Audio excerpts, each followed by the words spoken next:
Thank you for joining Seattle Public Utilities Ask Evelyn Live. I'm Gemini Davis. Welcome to Recycle Madness, the Fraught 4. This month, we're taking a page from the college basketball playbook with Recycle Madness. We will have matchups of the most maddening items to recycle, but in the end, only one can be crowned as champion. As always, Pat and Beck will be here to join in on the trash talking fun. So excited to get going and being able to talk with you. Thank you all to have submitted. It's been exciting to be able to go through these results, and we're happy to be here. Hey, Pat, how's it going? Hey, how you doing, Gemini? Hey, Becca, how's it going? It's going good, Gemini. We're so glad to have you back. Pat and I held it down last week, but having you as the anchor just makes Recycle Madness takes it to a whole nother level.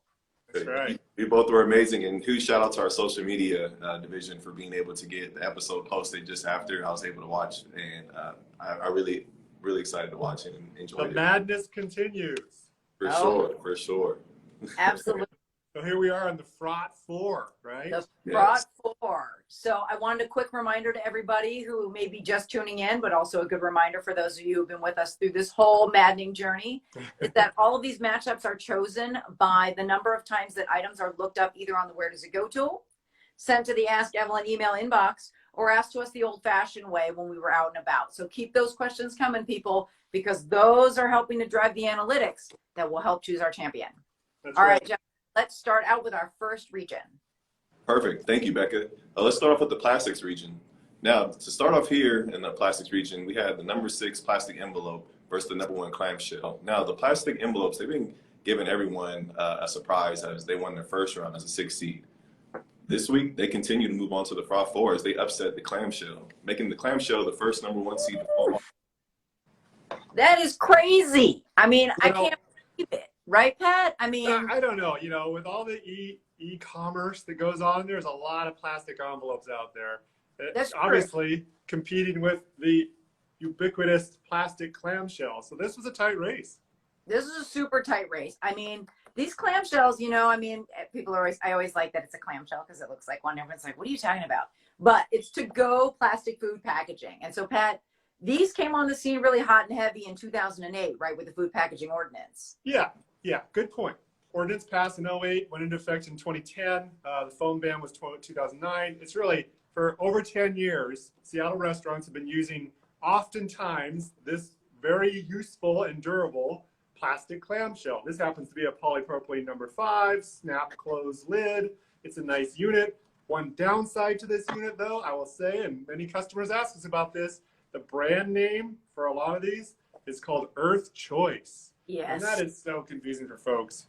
It's kind of a form of greenwashing. We've talked about it. It's just that it's when manufacturers use terms and names for their products that are intended to evoke a good environmental footprint kind of message, but it kind of throws a curveball for what's compostable versus what's recyclable. So this has a lot of madness built into it, but obviously the plastic envelope upset the plastic clamshell.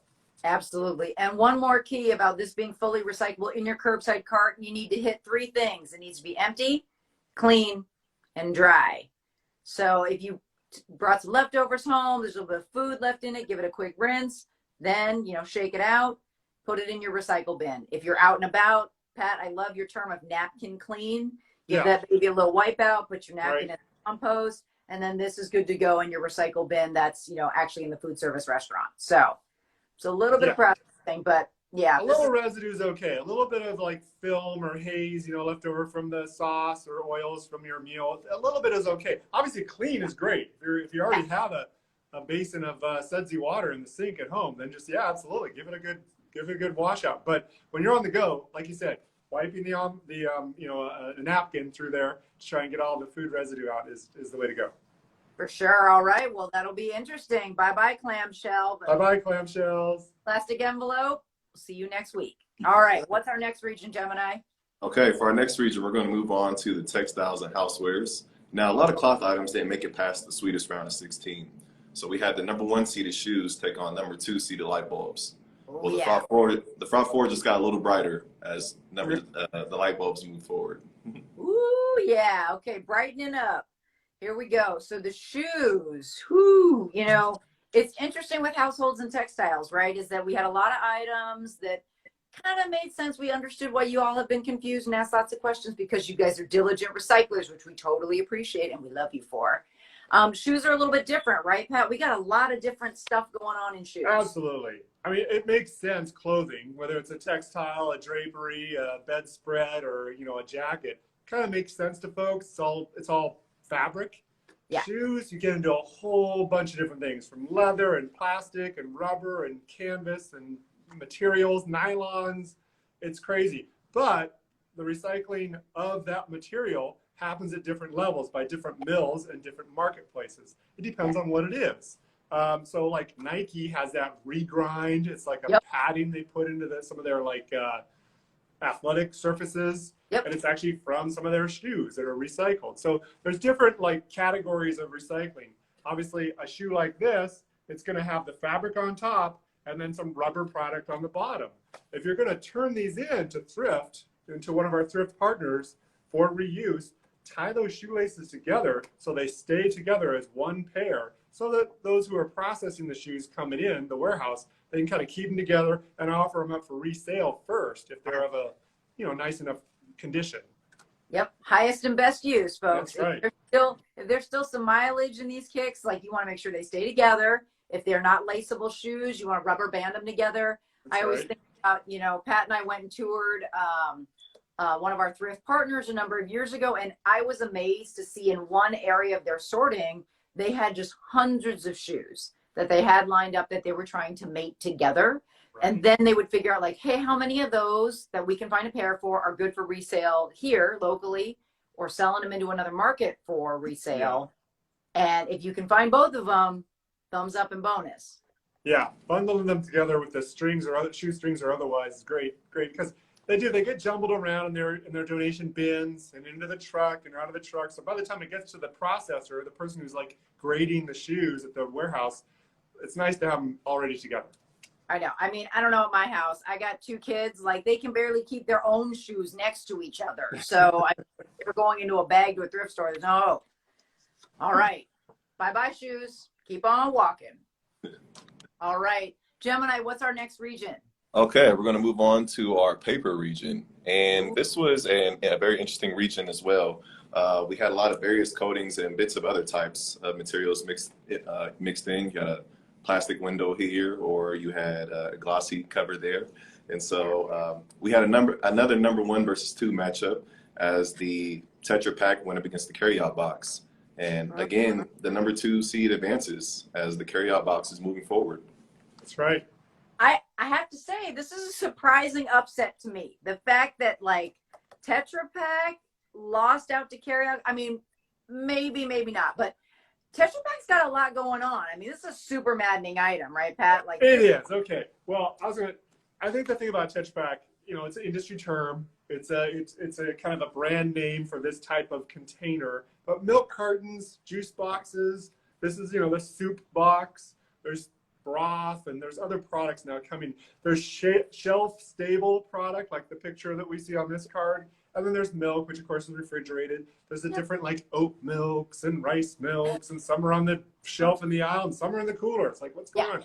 But so the manufacturers of different products are really turning to this paperboard, folded, sealed paperboard, sometimes with that foil liner in the middle that kind of gives it that shelf stability, rather than spending the cost to go into a fully rigid plastic container or a can or a jar. So it gives them more flexibility. The case packs are really tight. They just butt them up because they're square next to each other. There's not a lot of dead space and shipping.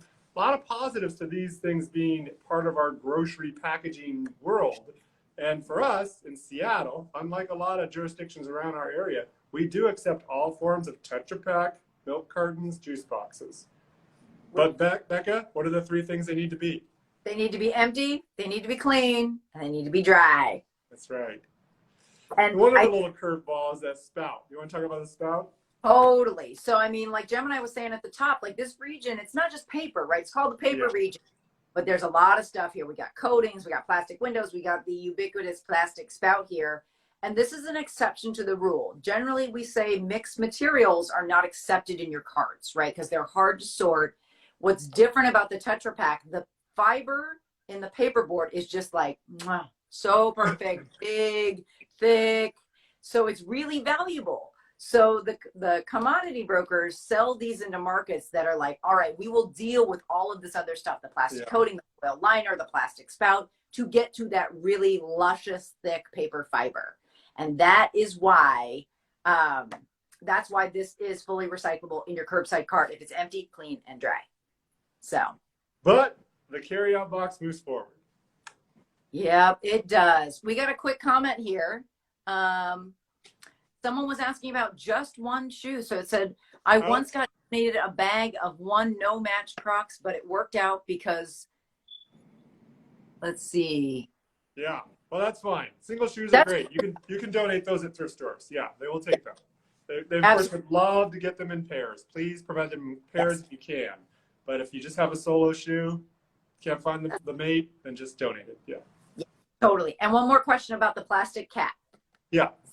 Someone's asking on the Tetra Pak if we can keep the cap on. It doesn't help. Unfortunately, sometimes through the recycling process, things are screened out. The cap, the plastic spout, is going to be a material that through the repulping process, the processing of that paperboard, it's going to be screened out and probably landfilled. So they're not likely to be recovering the rigid plastic component of the spout or the cap. So when we talk about caps on in Seattle in our program, it's plastic caps on plastic bottles or jugs. So plastic on plastic. This does not meet that criteria of cap on. Right. But if it's on there, like, you don't have to get all crazy and cut the spout out. No. You can put that in just like that. And actually, thank you for the follow-up person who was talking about the single Croc. I love your solution, which is they got one in a bag and they end up just mix and matching with some other Crocs. Like, hey, you, I'm in. Like, I remember you do that. I'd probably not, but yeah. I'm like, I probably would. Pat, maybe not. I'll take a single. It'll be all good. All right, Gemini, what is our last region? I love it. Finally, we're moving on to the metal and electrical region. Some would say this is our most eclectic region, with the items being so different. This week, we had gas canisters as the 1 seed going against 2-seeded cell phones. Unfortunately, cell phones did not get the call for the Fraught 4. Gas canisters are moving on, leaving them the only 1 seed remaining. Ooh, I know. It's been really interesting. You guys have been really looking. These are tough. It's very tough. I mean, this region's certainly super eclectic, right? It's really hard to compare apples to apples, similar to textiles and housewares, metals and electronics, definitely eclectic. So cell phones, Pat, what do we know about recycling these babies? Well, the best and most simple way is when you go to get a new cell phone, turn in your old cell phone. The carriers do have processes for collecting cell phones and working them through. And sometimes they'll even refurbish them. If they're in decent shape, there's still a market for them. There's secondary markets. There's other markets, that they can kind of align products for. Certain brands are asking for, trade-in value or something. So anytime you see that, that's a good indication that the service provider will take the component in and they'll responsibly hand it off to a recycling or refurbishing option. Also, one could go through the Take It Back network. That's an official King County SPU kind of program where we try and provide to consumers options for some of these hard to recycle items. The Take It Back network has traditionally had electronics, things of that nature listed on there. So there's some service providers out there that are participants in the eCycle Washington program where TVs and computers are recycled. They are usually electronics material recycling companies, so they're happy to take cell phones too.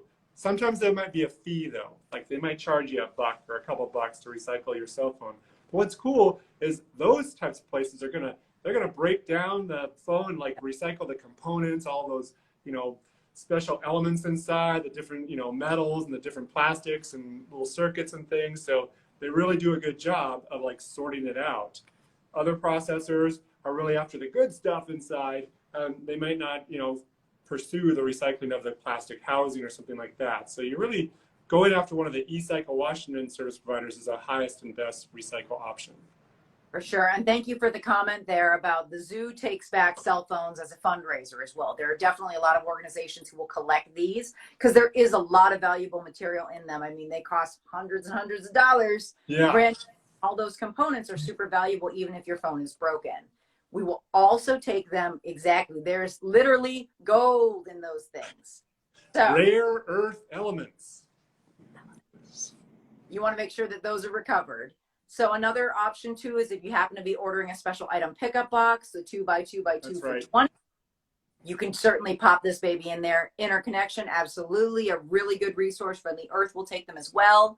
All of that information right there on the back of the Where Does It Go flyer, and also a link directly to the Take It Back network on the Where Does It Go tool. So all that information is right there packaged for you. So yeah, cell phone, sorry, we're gonna hang up on you. I love it, Becca. This has been another exciting round, and next week we're going to move on to see who advances from the Fraught 4. So I'm just excited to see what the outcomes will be.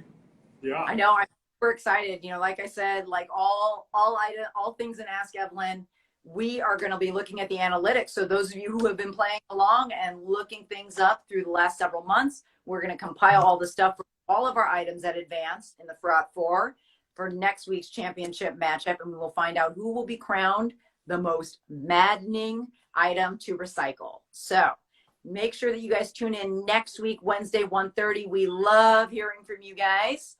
And, you know, we'll have great links to all of the information we shared today. But of course, the Where Does It Go tool is the number one place for you to, you know, when in doubt, you can find out. So, That's right.